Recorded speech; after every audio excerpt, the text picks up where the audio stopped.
Isa pong magandang umaga muli sa ating lahat.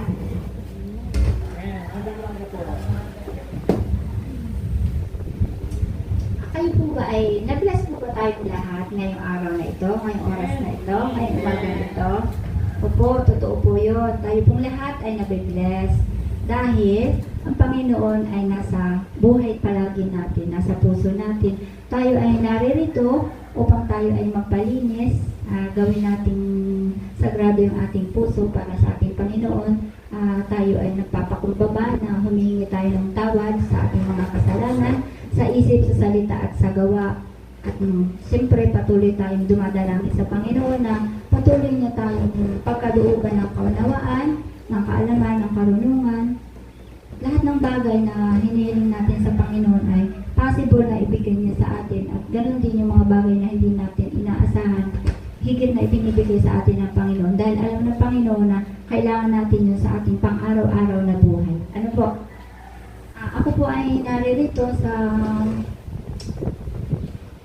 dahil ako po yung naatasan ng ating mahal na pastor. So, siyempre po, nire-respeto po natin yung kanyang ninanais. At siyempre, higit po sa lahat ay kalooban po ng Panginoon na gamitin din ako para maghatid sa inyo ng kanyang salita. Handa na po ba kayong makinig at umunawa sa aking sasabihin? Tayo po muna'y manalangin. Panginoon, maraming salamat po sa iyong walang hanggang pagmamahal, sa iyong pag-ibig. Pinupuri ka po namin at dinadakila sa iyong kataas-taasan, sa iyong kapangyarihan, sa iyong kaluwalhatian. Kami po ay naririto, Panginoon, nagpapalinis po kami ng puso. Humihingi po kami ng tawad sa aming mga kasalanan. Ganon din, Panginoon, idinadalangin po namin ang aming mga mahal sa buhay, na patuloy mo po, Panginoon, pagkalooban ng iyong pagmamahal, ng iyong pag-ibig. Ikaw po ang manahan sa puso ng bawat isa sa amin.